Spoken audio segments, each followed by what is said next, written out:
Welcome to the Unitarian Universalist Church of Tarpon Springs, located in the heart of the walkable Tarpon Springs Historic District and known as the home of the Innes paintings. We are a liberal community for all ages, promoting spiritual growth, social justice, and the arts. I'm Reverend Christina Spouty, minister here of UUCTS. I'm glad you are here. I hope that you find meaning in today's service. Please consider joining us on a Sunday morning when we gather to worship as a community every week beginning at 10:30 a.m. on Zoom, or drop in for a more personal visit to one of our coffee hours starting at 11:30 on Sundays on Zoom. Please refer to our website for information about how to connect with us on Zoom. Our service associate will now begin today's service. Let us enter this sacred time with open minds and open hearts.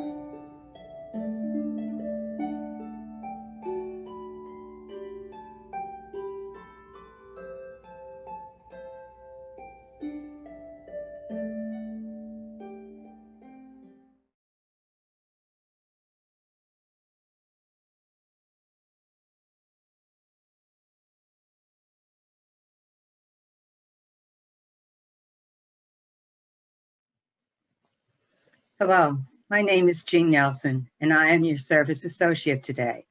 I welcome you to our virtual service. Today, our opening words by Meg Barnhouse remind us of who we are and why we come here to the Unitarian Universalist Church of Tarpon Springs. We gather to worship, our hearts alive with hope, that here we will be truly seen, that here we will be welcomed into the garden of this community, where the simple and the elegant, the fluted and the frilled, the shy and the dramatic complement one another and are treasured. May we know that here each contributes in their way to the beauty of the whole. Come, let us worship together, all genders, sexualities, politics, clappers and non-clappers, progressive or conservative. May we root ourselves in the values of this faith, compassion and courage, transcendence, justice, and transformation. Army chaplain and aspirant of UU ministry, Jake Hearen, will lead this service. All of them had they boots on. Jake originally grew up in Austin, Texas, before moving to Tacoma, Washington, for both college and military service. Tacoma Unitarian Universalist congregation supported a request to become an aspirant, and the Unitarian Universalist Association approved an accession into the Army Chaplain Candidate Program. Jake is a 2021 graduate of the Buddhism and Interreligious Engagement Program at Union Theology Seminary in the city of New York. Our music today is from Bonnie Whitehurst, our wonderful music director. After the service at 12 o'clock, there will be a forum. Barbara Kataka will talk about the Innes painting, The Only Hope, followed by discussions honoring veterans. Please join us. May we begin with our chalice lighting with the words by Myra Mikowitz. We light this chalice, which transforms wax into pure light and warmth, to remind us of our own living, transforming the stuff of this world into the love and activity of our daily lives. As we remember people who are deceased, may today bring forth transformation in ourselves, from grief, healing, from memory, wholeness, and from celebration, love.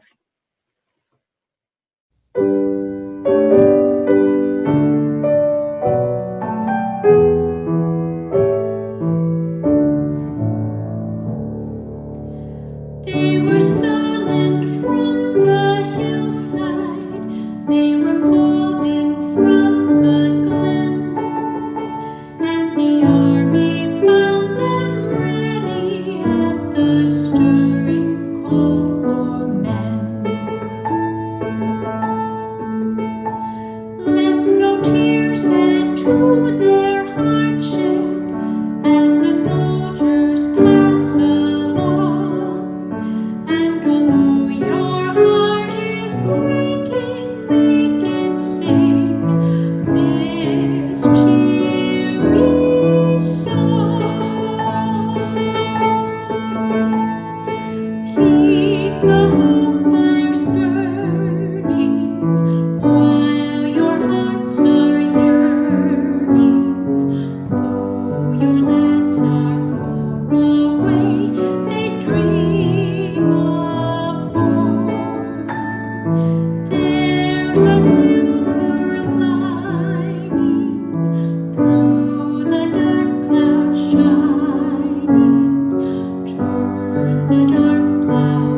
combat boots or jump boots, running shoes and dress shoes.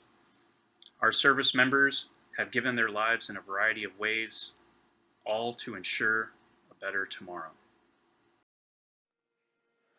The POW MIA Table Ceremony Script. The table before you is a place of honor. It is set for one.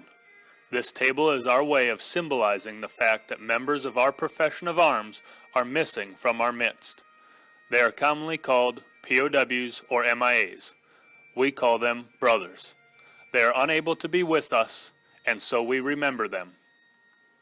This table, set for one, is small, symbolizing the frailty of one prisoner alone against his oppressors. The tablecloth is white, symbolizing the purity of their intentions to respond to their country's call to arms. The single red rose displayed in a vase reminds us of the families and loved ones of our comrades in arms who keep the faith awaiting their return.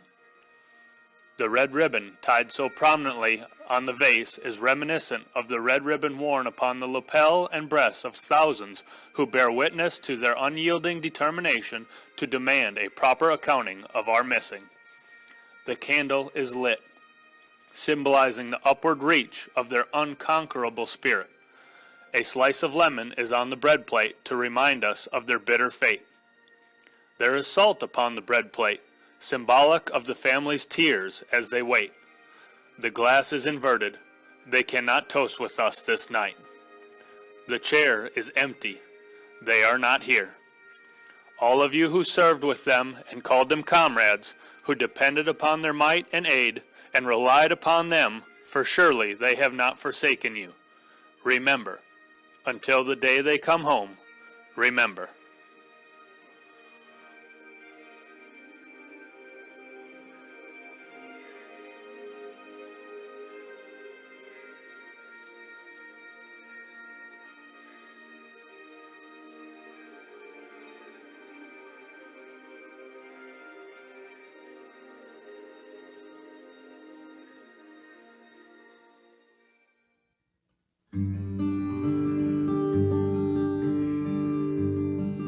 My name is Penny Evans, and my age is 21. I'm a widow from the war that was fought in Vietnam.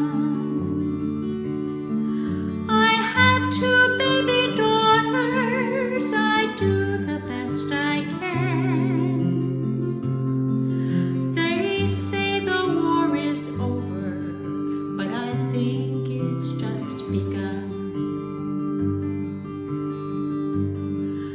I remember I was 17 when I first met my Bill.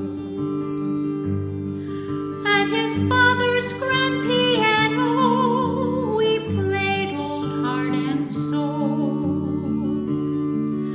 I only knew the left-hand part, he knew the right so well. He's the only boy I've slept with, and the only one I will. Now first we had a baby girl, and we had 2 good years. Then the A1 notice came, and we parted without tears. At 9 months from our last goodbye, our second child appeared.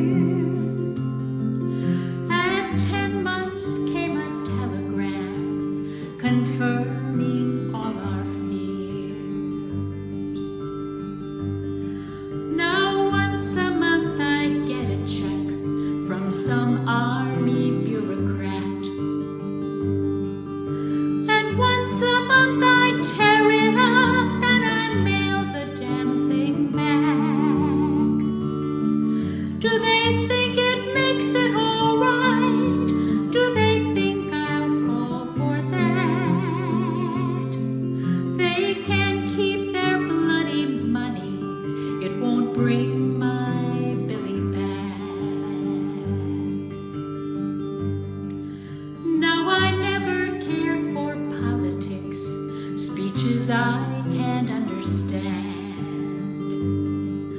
Likewise, I'll take no charity from any living man.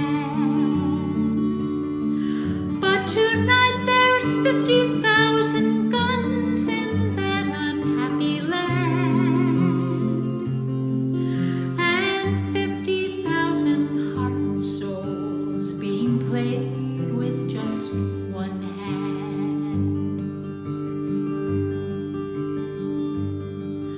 My name is Penny Evans, and my age is 21. I'm a widow from the war that was fought in Vietnam. I have 2 baby daughters, thank God I have no sons. They say the war is over, but I think it's just begun.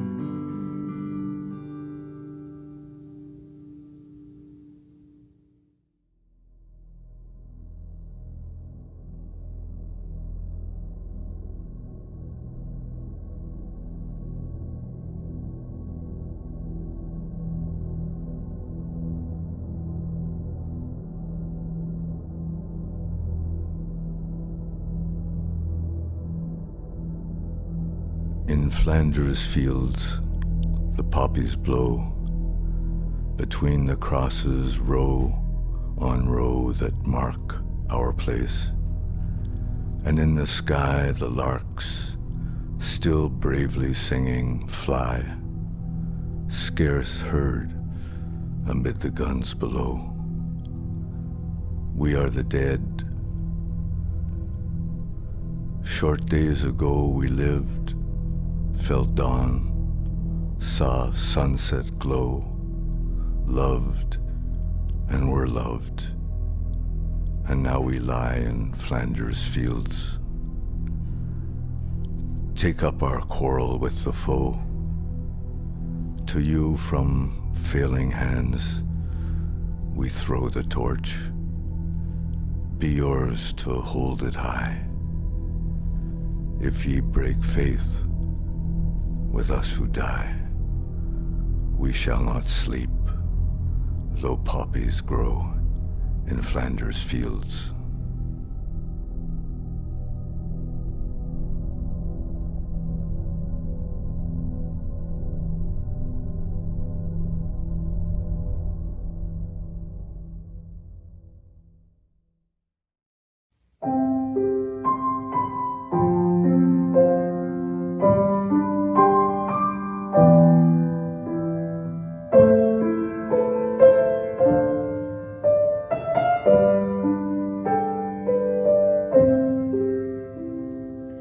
Spirit of life, come unto me. Sing in my heart all the stirrings of compassion. Blowing away, rising the sea. Move in the giving life the shape of justice, roots only grows, wings set me free. Spirit of life, come to me, come to me.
Some always laden with bouquets of flowers.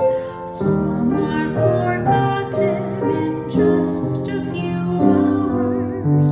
Stars and stripes, poinsettias and hand, the whirly gigs in lullaby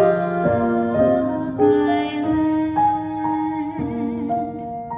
Cycles and seasons engraved upon stone, all of them families like your own. Some born in winter, some die in spring.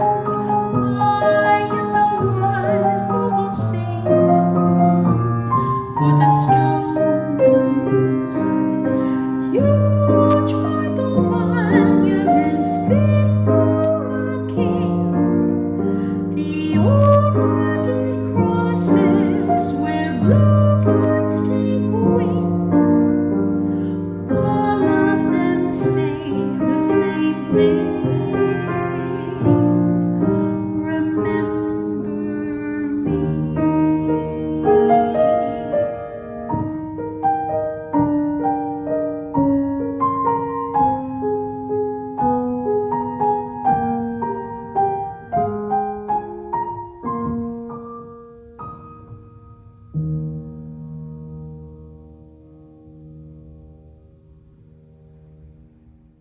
It's time for the offering for the work and the welfare of this church.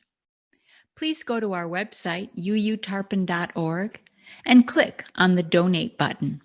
Or please send your checks to 57 Reed Street. The entire address is right there on your screen. And thank you.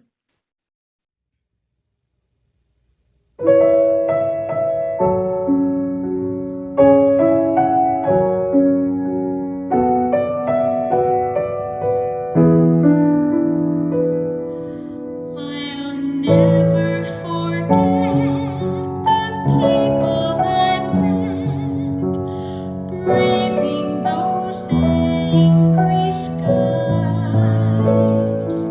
I remember it well as the shadows fell, the light of hope in their eyes.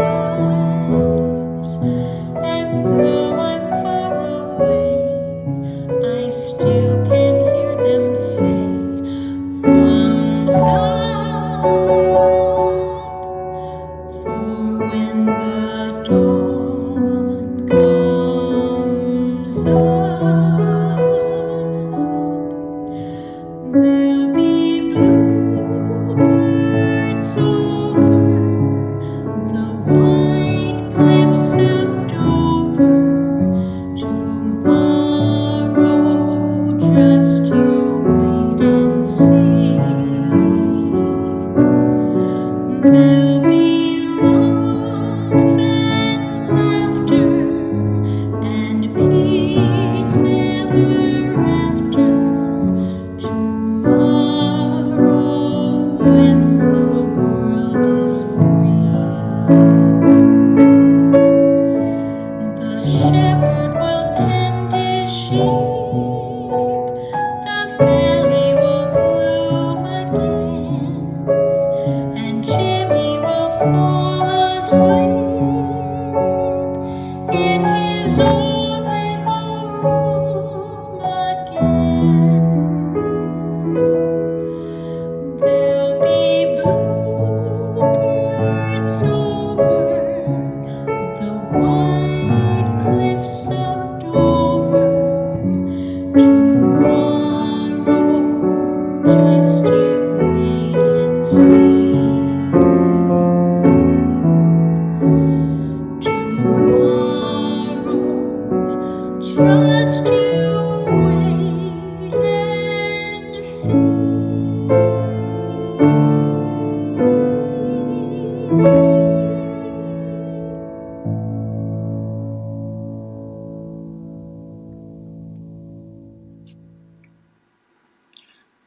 I heard the call to ministry a few times during the course of my life, And for the most part, I brushed it off every single time.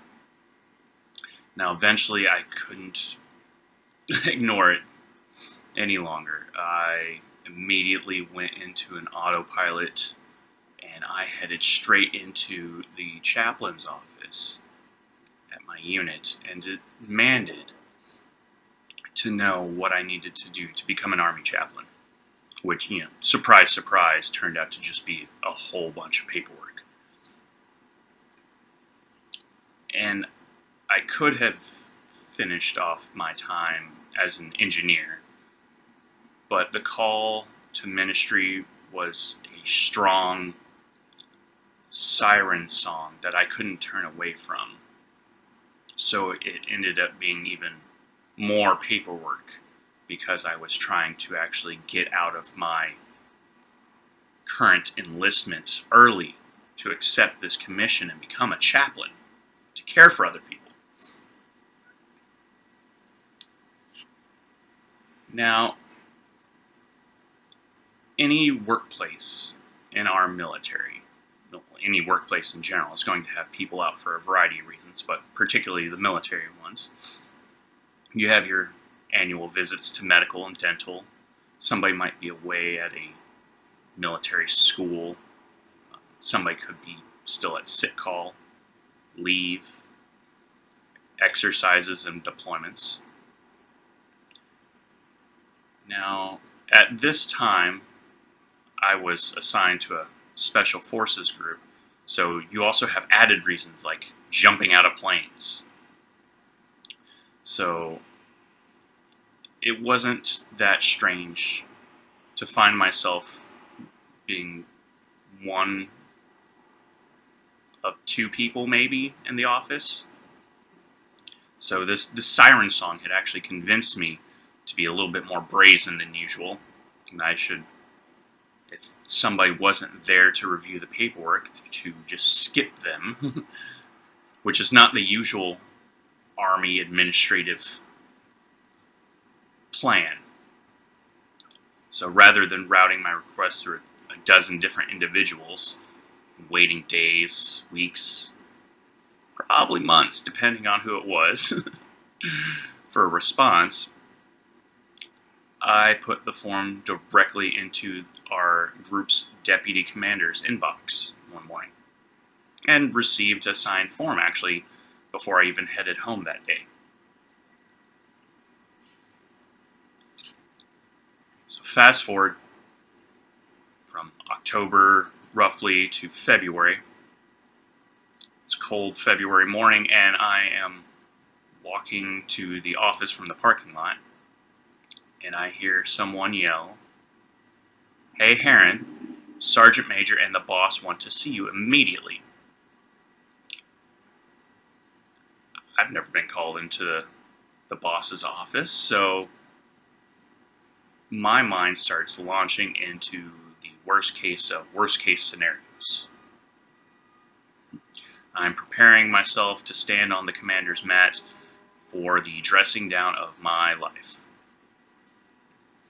I steeled myself for every repercussion I could imagine, including the upcoming leave I had requested to fly to Boston and New York. If that happened, I might have to put my chaplain candidate application on hold. They can't actually deny you leave, but it's amazing how much you can push stuff off. But the purpose of that visit was actually to meet with the UUA's military endorser, Reverend Lambert, to explain that I heard the call and I want to help soldiers. This was the worst case scenario in my mind. Now,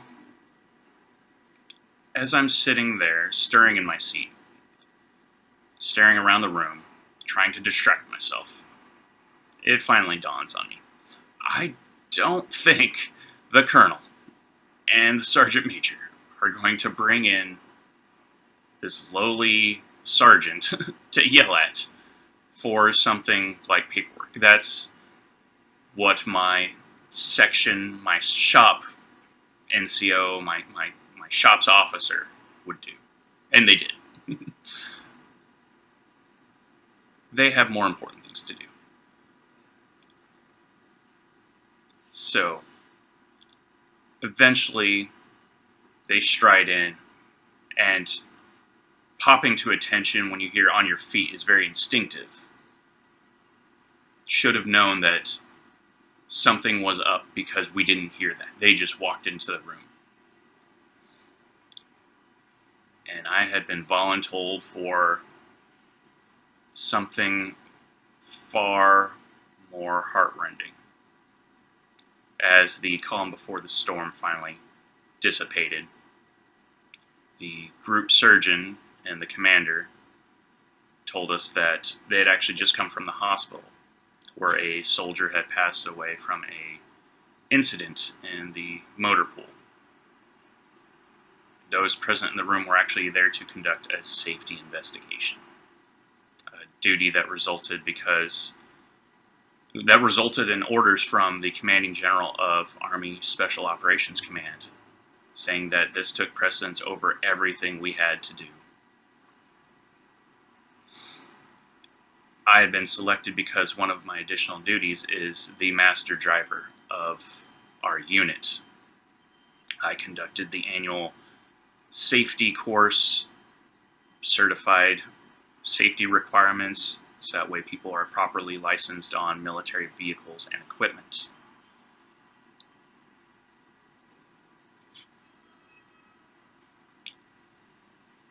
When we think of deaths of the fallen, of those who have served, things like this are not what come to mind.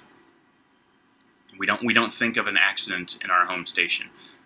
That would be like thinking of somebody dying around the water cooler because of something happening in the lunchroom. It's just not what comes to mind. We usually think of something like Pearl Harbor being blown apart and then the country coming together to rally against the evils of the world, or maybe the Rangers fast roping out of a Black Hawk to kick in doors and assault an objective, because that's Hollywood says that's the thing we do. Now, I could certainly talk about that at length, but that's not what we're here for today. We're here to honor the fallen, those who have died in the line of service while in uniform. But in order to do that, we kind of need to get a sense of why these people served. What had them raise their right hand and say that they would go? What made them put on the uniform? What had them lace up the boots and walk out the door, not knowing if they would come back home that night?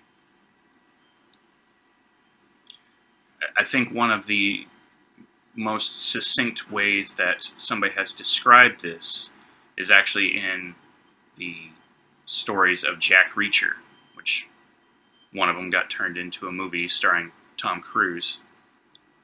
It speaks about there are 4 types of people who join the military. For some, it's a family trade. Others are patriots, eager to serve. Next, you have those who need a job. Then there's the kind who want the legal means to kill someone. That, of course, is an oversimplification, and it only really applies to our modern volunteer force. Those that are family trade, they're known, often go to West Point, possibly A&M or the Citadel, have a family member, uncle, cousin, father, 3-4 generations, all who served in the military, and that's the thing that they do. Those that are eager to serve, they come in a variety of different flavors. Yes, there is patriotism. They care about America, everything that we stand for as our national mythos. But there's also those who are eager to serve because they care about contributing to their society, about their neighbor. It's often those who join the National Guard, often those that you see being exemplified on those commercials about responding to national disasters. There are those that, as I said, looking for a job. Those that are looking for benefits. I know that the GI Bill actually helped me get through seminary. And of course, the legal means of killing, which we try to make sure that nobody actually gets in who has this reason. But some that have fallen have other reasons. Some of them are looking to escape their terrible life circumstance. It's no surprise that recruiting stations are often in impoverished communities because it offers people a chance to escape from their lives. It gives them a guaranteed paycheck, food on the table, a place to sleep. It gives them security and safety of some kind.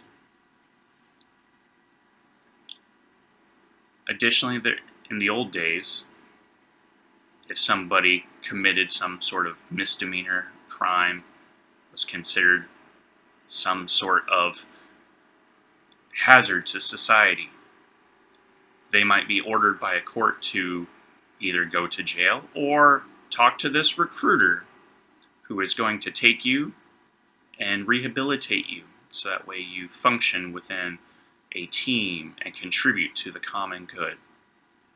It's considered a rehabilitation technique that we've actually walked away from. And lastly, that I can think of, conscription, or as we call it here in the United States, the draft.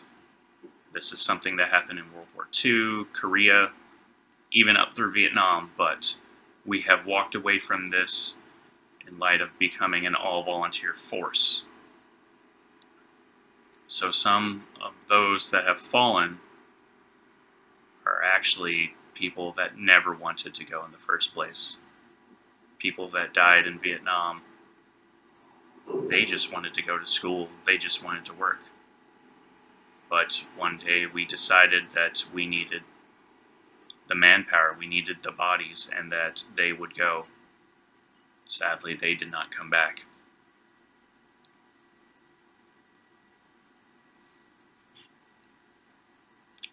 And bringing up these reasons about why they entered, why they served, it gives us an understanding about why they may have died.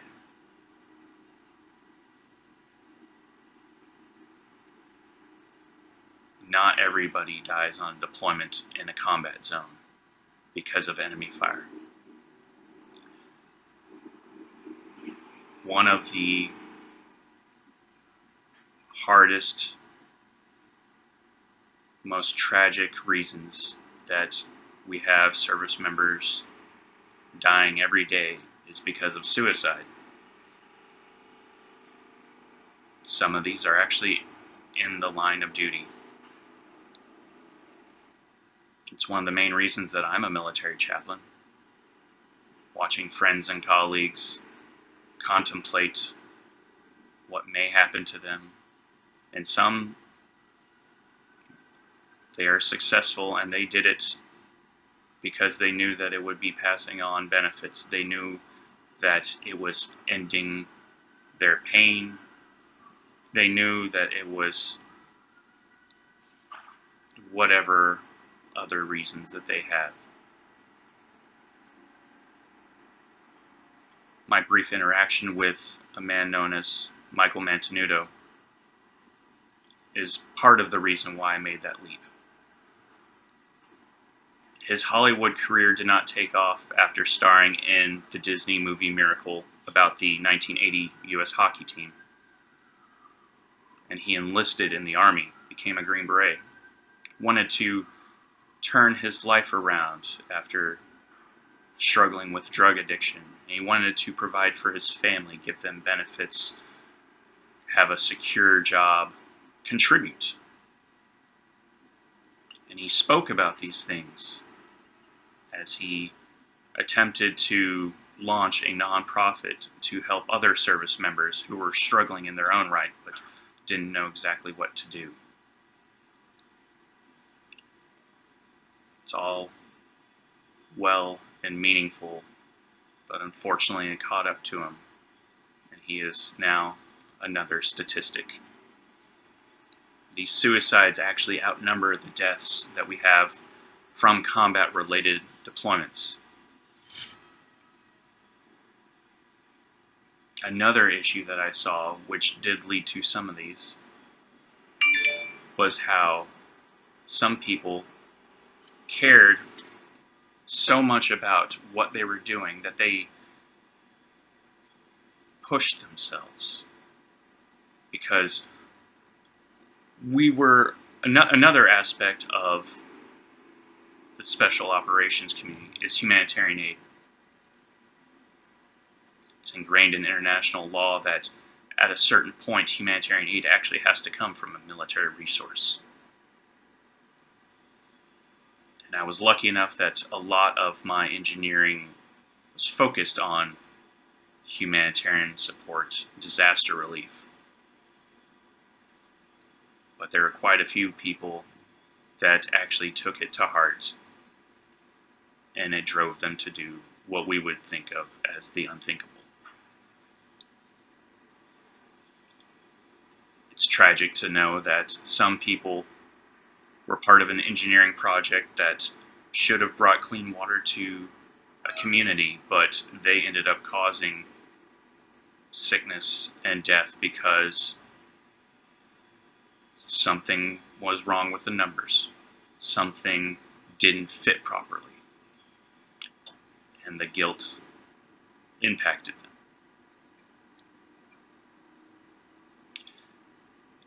Now, as I said about conscription, about the old days of the military where some of those reasons no longer apply, some of those that have fallen still have not come back.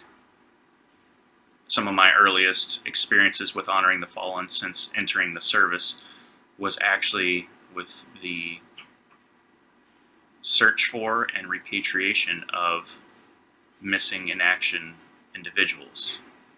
People that had only been a photo on a family member's wall for the longest time. The Defense POW MIA Accountability Agency actually still lists 81,000 individuals who are still missing, the bulk of which are in Asia, but are also in other places such as Africa, Europe.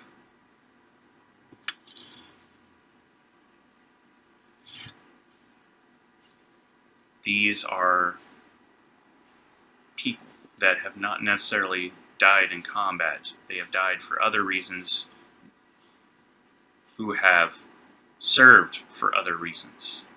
It isn't just what Hollywood wants us to believe, what they know will sell tickets.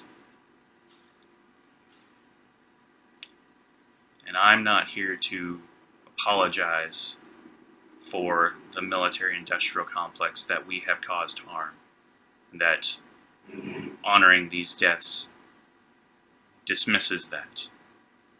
That would be wrong of me as an indigenous individual to look the other way from what our military has done.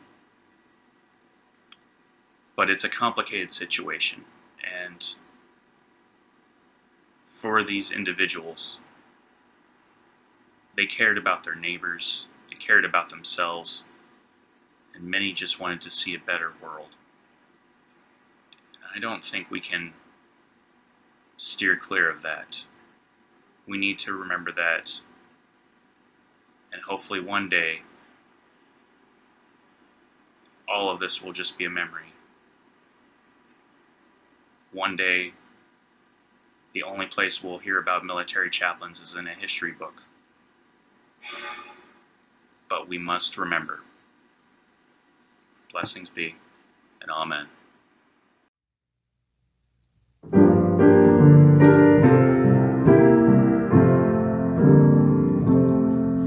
Gonna lay down my sword and shield down by the riverside, down by the riverside, down by the riverside. Gonna lay down my sword and shield down by the riverside. Study war no more. I ain't gonna study war no more. I ain't gonna study war no more. Ain't gonna study war no more. I ain't gonna study war no more. I ain't gonna study war no more. Ain't gonna study war no more. Gonna lay down my burden down by the riverside, down by the riverside, down by the riverside. Gonna lay down my burden down by the riverside. Gonna study war no more. I ain't gonna study war no more. I ain't gonna study war no more. Ain't gonna study war no more.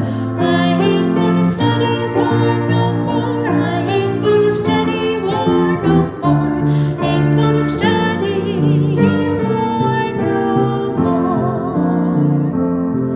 Gonna shake hands around the world, everywhere I roam, everywhere I roam, everywhere I roam. Gonna shake hands around the world, everywhere I roam. Gonna study war no more.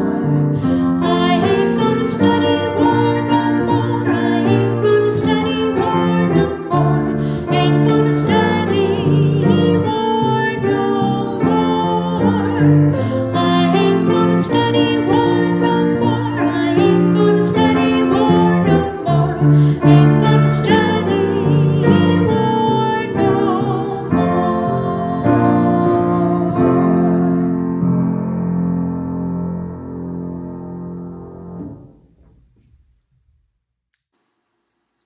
General Douglas MacArthur said that no one wishes more for peace than our service members. While we can appreciate those who have been able to take off their boots, we must never forget those who never got that chance.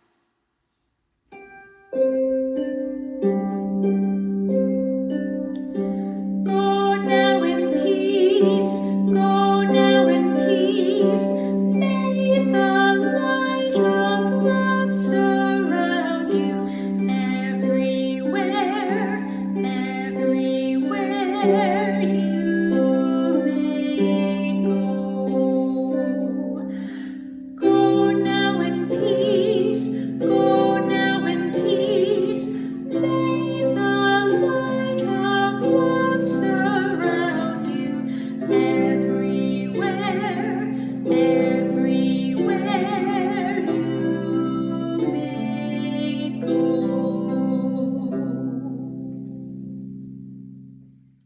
I hope that you found meaning in today's service. Again, I invite you to consider joining us sometime on Sunday morning when we gather for worship as a community. The service starts at 10:30 a.m. on Zoom. You are also welcome to drop into our Zoom room coffee hour any Sunday at 11:30 for friendly conversation. Please refer to our website for more information on how to connect with us on Zoom. If you use the Connect Online button, it will take you directly to any of our activities. We look forward to meeting you.